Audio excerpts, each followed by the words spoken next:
morning. We are group 9 and we're going to tackle about taxation. First, I'll give you a hint about taxation. Taxation is the act of obtaining tax, the practice means by which the sovereign, through its law-making body, raises income to defray the necessary expenses of government. The primary purpose of taxation is the primary purpose of taxation, the part of the government, is to provide funds for the or property, to promote the general welfare and protection of its citizens. The other topics that we're going to tackle about taxation are the essential characteristic of tax, the theory and basis of taxation, and the nature of the power of taxation, aspect of taxation, extent of the legislative power to tax, and non-power revenue objectives of taxation, basic principle of tax system, and the classification and distinction of taxes.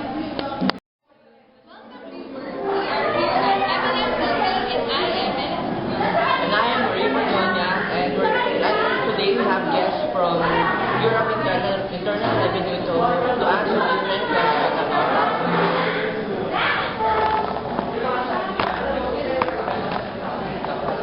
And now, and we are this, and I'm delighted to introduce from here. I just want to meet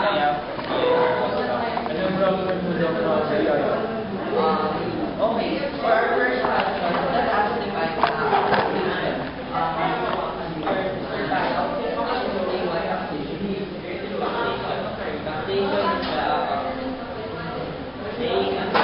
The process means by which the sovereign, through its governing body, raises income to defray the necessary expenses of the government.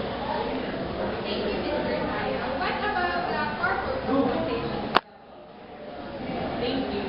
So the primary purpose of taxation on the part of the government is to provide funds or property with which to promote the general welfare and protection of its citizens.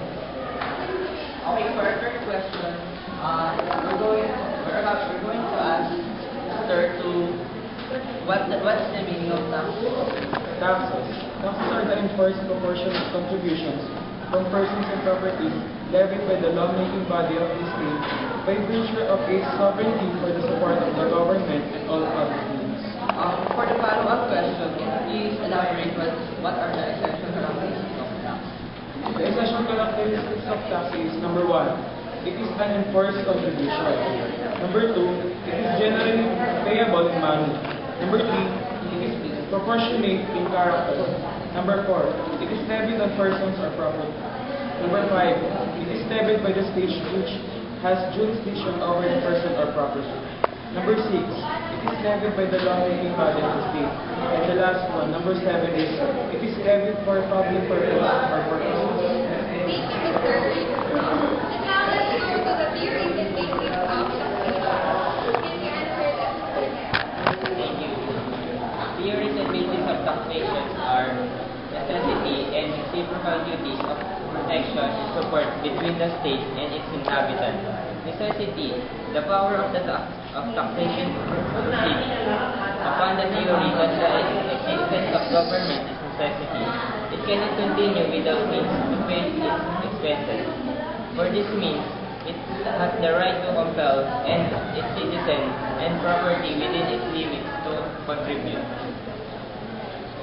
Reciprocal duties of protection and support between the state and its inhabitants means, in return for his contributions, the taxpayer receives benefits and protection from the government. The one is compensation for the other, protecting and for support and support for protection. Thank you. For our next question, we're going to ask Ms. Alexa what are the nature of the power of taxation? So the nature of the power of taxation are, it is inherent in sovereignty.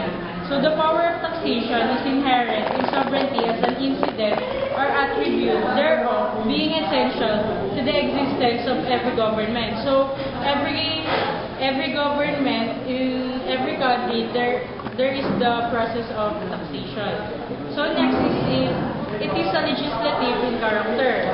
The power to tax is peculiarly and exclusively legislative and cannot be exercised by the executive or judicial branch of the government.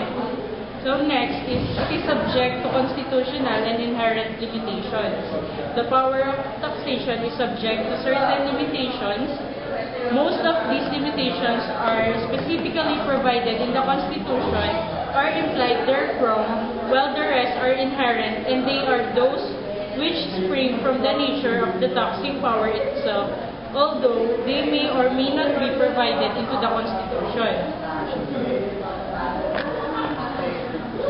So we have known the nature of the power of taxation. Let's proceed to the aspects of taxation.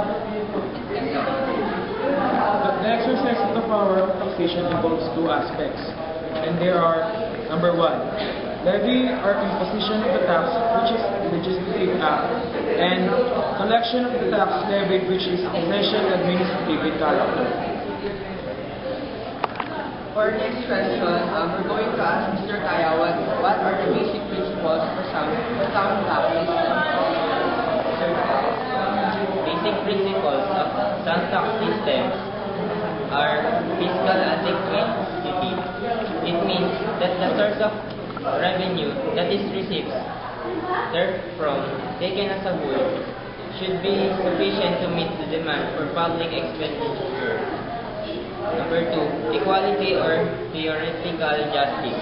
It means that the tax burden should be in proportion to the taxpayer's ability to pay. Number three, administrative feasibility. It means that the tax law should be capable of convenience, just and effective administration. That's all. Thank you. And for the last topic, Ms. Eliza would elaborate the kinds of the classification and distinctions of taxes. So the classifications of taxes are based on as the subject matter or object. So as the subject matter or object, it is personal, poll, or capitation. So personal, poll, or capitation or tax of a fixed amount is imposed on individuals residing within a specified territory without regard to their property or the occupation in which they may engage. Next is the property tax. So it is imposed on property, whether real or personal. Next is the excise tax, imposed upon the performance of an act, enjoyment, or a privilege or engaging in an occupation, or this is also known as privilege tax. Next is as to who bears the burden. So it is maybe direct or indirect. So in the direct is demanded from the person who is intended to pay it, and indirect demanded from one person in the expectation and intention that he shall indemnify himself at the expense of another tax, which the taxpayer can shift to another. Next is as to determination of amount. So there is specific and ad valorem. Specific are tax of a fixed amount imposed by the head or number or some standard of weight and measurement. And the ad valorem are tax of a fixed proportion of the amount of the value of the property with respect to which the tax is assessed. And as to purpose, general, fiscal, or revenue. Imposed for general purpose of government, that is to raise revenue for government needs. Special or regulatory are imposed for special purpose. Example, to achieve social or economic ends regardless of whether revenue is raised or not. And as to authority of imposing the tax, national, municipal, or local. So national are tax imposed by national government. Municipal or local are imposed by municipal corporations or local government. And lastly is as to graduation or rate. As to graduation or rate, there are proportional based on a fixed percentage of the amount of the property, income, or other basis to be taxed. For example, the VAT or the value-added tax. Next is the progressive or graduated. The rate increases as the tax base increases. And the regressive is the rate decreases as the tax base increases. For our last question, can you please, Miss Eliza, can you please tell us what are the kinds of, what are different kinds of taxation? So there are different kinds of taxes in the Philippines. First is the capital gains tax. So what is capital gains tax? Capital gains tax is a tax imposed on the gains presumed to have been realized by the seller from the sale, exchange, or other disposition of capital assets. Next is the documentary stamp tax. So these are the tax that are imposed for the certain documents, instruments, loan agreements, and papers evidencing the acceptance, assignment, sale, or transfer of an obligation, rights, or property incident thereto. Next is the donor's tax. So these are tax on a donation or gift.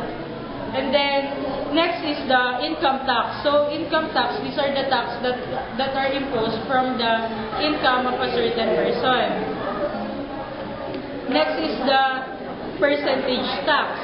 It is a business tax imposed on persons or entities that sell or lease goods, properties, or services in the course of trade or business whose gross annual sales or receipts do not exceed 550,000 and are not VAT registered.